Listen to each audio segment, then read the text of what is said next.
వి gold trusted gold buyers మీరు తాకట్టు పెట్టిన బంగారాన్ని విడిపించి ఈ రోజు ఉన్న మార్కెట్ ధరకు కొనబడును.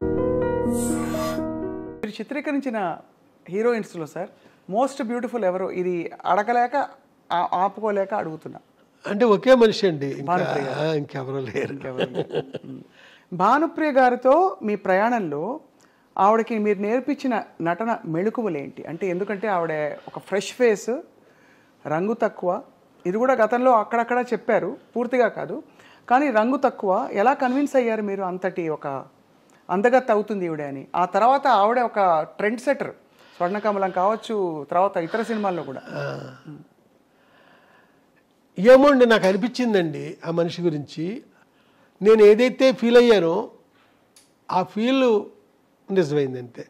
ఆ మనిషిని నేనే మళ్ళా నాతో పాటు కెమెరామెన్ కూడా కన్విన్స్ కాలేదు ఆ మనిషిని హీరోయిన్ అంటే.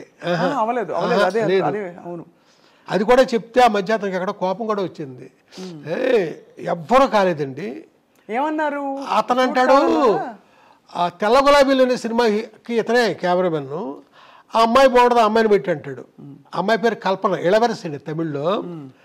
లేదు, నాకు ఈ మనిషే బాగుంది.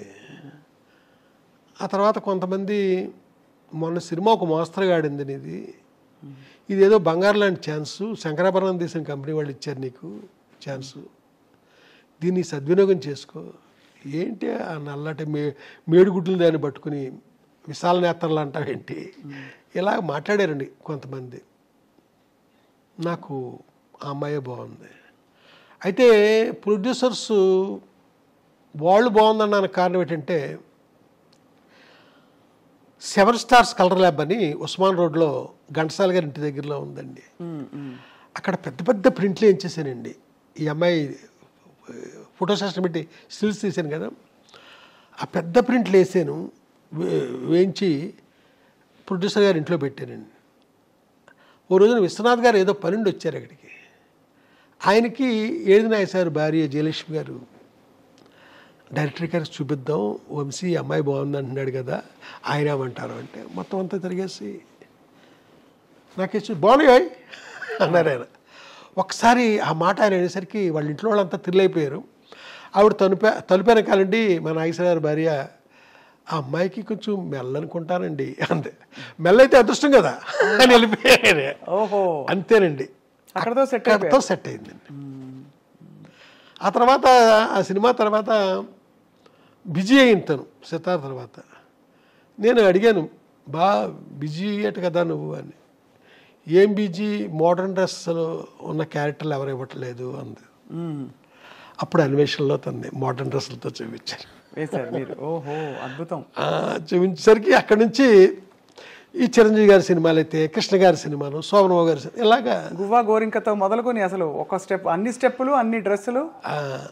ఆ తర్వాత సినిమా ప్రేమించి పెళ్ళాడు, ఇలాగ మీలాగ శారీ కట్టుకుని చక్కగా పెద్ద బొట్టు అక్కడే మొదలైంది ఆ సినిమాతోనే, పెద్ద బొట్టు. అలాగా ఆ సినిమాలో చూపించానండి. ఆ తర్వాత క్లాసికల్ డ్యాన్సర్గా ఆలాపన, అదే ఆఖరి ఫిల్మ్ ఆవిడతో. ఎలా ఉండేది సార్ భానుప్రియ గారి డాన్స్? ఇప్పటికి కూడా స్వర్ణకమలంలో ఆవిడ గ్రేస్, ఆరితేరిన క్లాసికల్ డాన్సర్స్ అంటే పర్ఫార్మర్స్ ఎవరైతే ఉంటారో స్టేజ్ల మీద పెద్ద పెద్ద 1-2 గంటల ప్రదర్శనలు ఇచ్చే వాళ్ళకంటే కూడా భానుప్రియ గారి అభినయం, ఆవిడ నృత్యం అంటే అంత అందంగా ఉంటుందంటారు.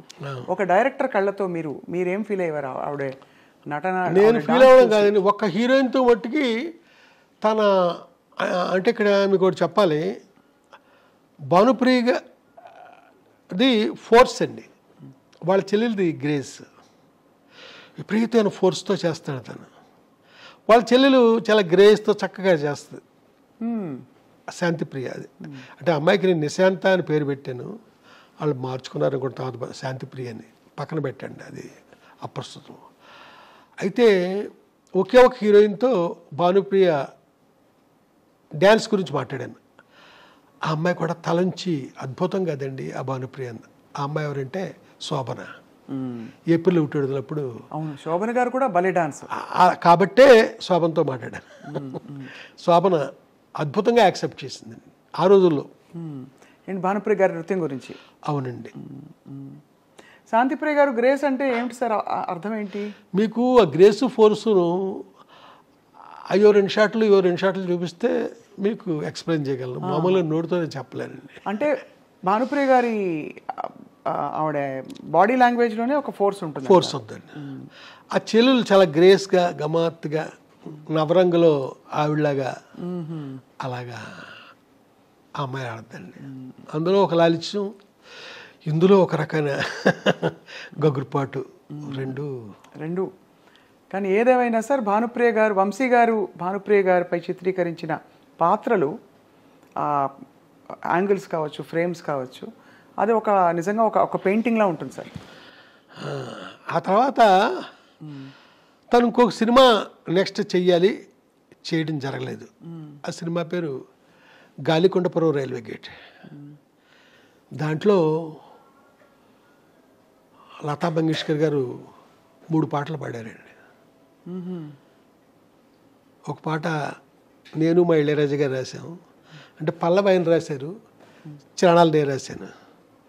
ఇంకొక పాట మహర్షి సినిమాలో కొత్తతన ఛాన్స్ ఇచ్చాను, అద్భుతమైన పాట, సుమం ప్రతి సుమం సుమం. అయ్యో చాలా బాగా, ఏం పాట సార్ అది మా ఫ్రెండ్తో రాయించాను, అదే ఫస్ట్ ఛాన్స్ అండి. అది ఆయనతో 2వ పాట రాయించాను, 3వది వేటూరు గారు ఎవరో రాసినట్టున్నారు. 3 పాటలు పాడారు. ఈ సినిమా జరగకపోవడానికి కారణం సార్? జరగకపోవడానికి కారణం ఏంటంటే వెంకటేష్ గారు హీరో అనుకున్నామండి. రామానాయుడు గారు కథ విన్నారు, నేను చెప్పాల కథ, వేమూరి సత్యనారాయణ గారు చెప్పారు. విని ఇది హీరోయిన్ కనపడుతుంది ఆ కథ అంతాను, మా అబ్బాయిని ఒక కమర్షియల్ హీరోగా నేను ఇచ్చేద్దామని కొత్తగా తీసుకొచ్చాము, మా అబ్బాయి ఇలాంటి వాటిలో యాక్ట్ చేస్తే కాదు కదా. ఆ తర్వాత ఇది హిచ్కాక్ సినిమా లాంటి సినిమా కథ, ఇది డైరెక్టర్ పేరు వస్తుంది, లేదా హీరోయిన్ పేరు వస్తుంది, మా అబ్బాయిది ఏముంది దీంట్లో, అయినా మంచి కథ పట్టరండి, ఇది వద్దు ఆయన అన్నంతో ఆ ప్రొడ్యూసర్లు. వెంకటేష్ హీరో అంటే అది వేరే విధంగా ఉంటుంది కదా, రామానాయుడు గారు వెనకాల నుండి మనకి బ్యాక్గ్రౌండ్లో ఆయన ఉండి చేసేది, ఆ విధంగా అది ఇదయింది. ఆ తర్వాత భానుప్రియ కాకుండా విజయశాంతిని కూడా అనుకున్నాం, తర్వాత ఇటు కాకుండా సినిమా ఆగిపోయింది. ఈ సినిమా ఆగిపోయింది. తర్వాత భానుప్రియ గారితో మీరు పనిచేయడం జరగలే కదా సార్? లేదండి, జరగల. అదొక గొప్ప అంటే ఇప్పుడు నేను తొందరలో సినిమా చేయబోతున్నాను, దాంట్లో ఒక అమ్మవారి క్యారెక్టర్ ఉందండి.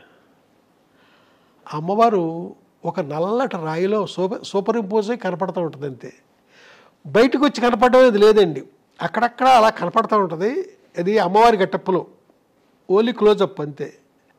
అది భానుప్రియ అనుకుని నేను కథ రాశాను, అది ఆ వద్ద ఫ్యూచర్లో చూడాలి అంతే. మీకు ఆ రాయిలోనే కనపడుద్ది, బయటకు వచ్చి కనపడదు ఏమీ లేవండి. బ్లెస్ చేస్తూ ఉంటే చాలా ఇంపార్టెంట్ క్యారెక్టర్. ఆ రాయిలే, ఆ నల్లటి రాయి అండి, అక్కడ భానుప్రియ గారి పాత్ర ఉంటారు. తన క్లోజ్ సూపర్ ఇంపోజ్ అయ్యి ఉంటుందండి. అక్కడ ఆ అమ్మవారి పేరు పొంతలో ముసలమ్మ తల్లి. పొంతలో ముసలమ్మ తల్లి. పొంతలో ముసలమ్మ తల్లి. అంతేనండి, తప్ప ఇంకా మనకి ఎక్కడ. అడిగారా సార్ భానుప్రియ గారిని? అంటే లేదండి, ఆవిడతో మాట్లాడి ఆవిడ చూసే ఒక 35 ఏళ్ళు 38 ఏళ్ళు అయింది ఆవిడ చూసి. ఆవిడతో ఇప్పుడు మాట్లాడింది కూడా ఎప్పుడు లేదండి, వాళ్ళ నెంబర్లు కూడా నా దగ్గర లేవు. రేపొద్దున ఆ సినిమా ఇప్పుడు మెటీరియలైజ్ అవుతుంది, ప్రొడ్యూసర్లకు కూడా చాలా ఇష్టంగా ఉన్నారు వాళ్ళు. ఆ తర్వాత ఏం జరుగుద్దో నాకు తెలియదు. ముందు ప్రేక్షకులు అందరూ ఇష్టంగా ఉంటారు సార్, అప్పటి హిట్ కాంబినేషన్ మళ్ళీ ఇలాగైనా సరే, అంటే ఈ విధంగానైనా మళ్ళీ తెరపై ఎప్పుడు మనకు రాయిలో సూపర్ ఇంపోజే కనపడద్దు, మనిషి మామూలుగా బయటకు వచ్చి కనిపించరు. అదే అదే అదే బట్ చాలా వైటల్ ఇంపార్టెంట్ క్యారెక్టర్ అండి. ఆ క్యారెక్టర్ లేకుండా ఉండాలి. అంతా కాదు, అక్కడక్కడ తను ఆ క్యారెక్టర్ లేకుండా మీకు అక్కడ సీన్ లేదు, ఆ సీన్ లేకుండా ఈ కథ లేదు. వంశీ గారికి మరి అంత అందమైన హీరోయిన్లు ఎలా ఉన్నా కూడా అంత అందంగా చూపించిన వంశీ గారు, మరి మీకు ఈ తరం హీరోయిన్లు నచ్చుతారా సార్?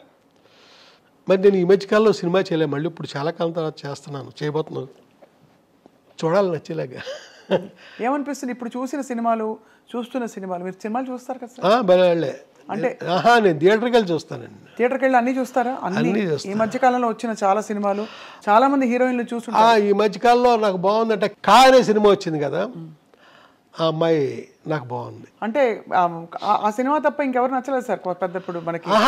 బొక్కుని మీకు అడిగారు కాబట్టి వెంటనే స్ట్రైక్ అయింది. ఇప్పుడు బాగా మీకు డాన్స్ మీద మీరు దృష్టి పెడతారు, బాడీ లాంగ్వేజ్ మీద పెడతారు కాబట్టి సాయి పల్లవి. అయ్యో అమ్మాయి అద్భుతం, అసలు మాట్లాడొద్దండి. శ్రీలీల బాగుంటారండి వాళ్ళంతా. సాయి పల్లవి అంటే అసలు నేను ఇంకో మాట మాట్లాడండి నేను. అవునా సార్? అంటే అమ్మాయిలో గ్లామర్ అది కాదు, అద్భుతమైన పర్ఫార్మర్ అమ్మాయి, మామూలు పర్ఫార్మర్ కాదు, చాలా అద్భుతం. ఎంతో మంది మనకి గుర్తొస్తారండి, చాలా అద్భుతమైన. సార్ మీ ప్రయాణంలో మీరు ఇంత భావుకులు, ఇది ఉండబట్టుకోలేక అడుగుతున్నా, మీకు ఎందుకు బ్యాగులు ఇష్టం అని ఎలా అడిగితే అడుగుతారు. మీ స్త్రీలతో మీ సంబంధాలు ఎలా ఉండేవి చిత్ర పరిశ్రమలో? నేను నాకేంటో తెలియదండి, నాదంతా మానసికమైన సంబంధం తప్ప ఫిజికల్గానే పెట్టుకోనండి. ఏంటో తెలియదు నాకు ఎవరితోని. నాకు ఓ హీరోయిన్ అని ఏదో చాలామంది చెప్పుకుంటారా, ఆ మనిషితో సైతం నాకు ఫిజికల్గా నాకు ఎవరితోని సంబంధాలు లేవు. కానీ మీకు ప్రేమ కలుగుతుందా? అదేంటోనండి, మనిషి మీద ఒకనొక ఇష్టం. ఇప్పుడు సినిమాలు ఉదాహరించడం చాలా పెద్ద ఇదిగా ఉంటుంది, బాగోదు. మానసికంగా నేను ఇష్టపడడం తప్ప ఇదేం చేయను. ఓసారి ఒక ఇన్సిడెంట్ జరిగిందండి, బ్యాంకాక్ వెళ్ళామండి. కొందరు రైటర్స్తో పాటు బ్యాంకాక్ వెళ్ళాల్సి వచ్చింది ఒక అతను కలవడానికి, ఓ హీరోని. నాతో పాటు వచ్చిన ఒక యంగ్ రైటరు ఒక రూమ్ చూపించి, ఈ రూమ్లో పలానా డైరెక్టరు పేరు చెప్పనండి, 5 అమ్మాయిలతో ఒక రాత్రి గడిపాడండి. నేను అసలు అది విన్నాను కానీ నేను ఏమాత్రం నాకు అది సహించలే, ఏమాత్రం ఆ మాట శబ్దస్ఫోరకంగా నాకు అనిపించలే. నేను ఆ రకం కాదండి, ఎట్టి పరిస్థితుల్లో కాదు. అంటే ఇది అడగడానికి నేపథ్యం కూడా సార్, ఇది ఏదో మీ వ్యక్తిత్వం గురించి అడగడానికి అని కాదు సార్, తప్పట్టుకోకండి దయచేసి. మీరు ఎలా అడిగినా పర్లేదు, బట్ అంటే కానీ అంటే మీ ఇంత భావుకత ఉండే వంశీ గారికి సహజంగానే అంటే మీరు సృష్టించే పాత్రల మీదైనా మీకు ప్రేమ వచ్చేస్తుంది కదా? అవునండి. ఇప్పుడు సితార కావచ్చు, తర్వాత మీరు చెప్పిన అన్ని సినిమాల అందరు హీరోయిన్లు అంత అందంగా ఉన్నారు, ఒక్కొక్క సినిమాలో ఒక్కో తీరులో. సో అప్పుడు వేవ్ లెంగ్త్ అంటే కనెక్షన్ ఎవరితో కలిగి ఉంటుంది మీకు అని? అప్పట్లో మీరు అన్నట్టుగా ఒక హీరోయిన్తో ఎక్కువ మీ పేరుని జోడించారు, కానీ ఇంకా నేను ఇంకెవరితోనే నాకు అలాంటివి లేదు. ఇప్పుడు వాణి విశ్వనాథ్ ఉంది, 2 సినిమాలు చేశాను నేను, అంతే, అంతవరకే. శోభన నాకు చాలా అద్భుతమైన వ్యక్తిత్వం, ఇది కలిగిన మనిషి, అంతే, అంతవరకే. ఇలాగ ఏ హీరోయిన్ తీసుకోండి అంతవరకే, అంత మించి. మానసికంగా కూడా ఇంకా నేను ఇంకొక మనిషి జోలికి నేను వెళ్ళలేదండి, ఎళ్ళబుద్ధిలే. ఇక్కడ ఒక మనిషిని మర్చిపోతే ఎడుదేమో, అప్పటికి ఎప్పటికీ మర్చిపోకుండా ఉండడం, అలాగే మనసులో ఉండిపోయారు అంతే, అంతవరకే. మళ్ళా ఇంకొక అడుగు ముందుకి కూడా వేయనండి నేను.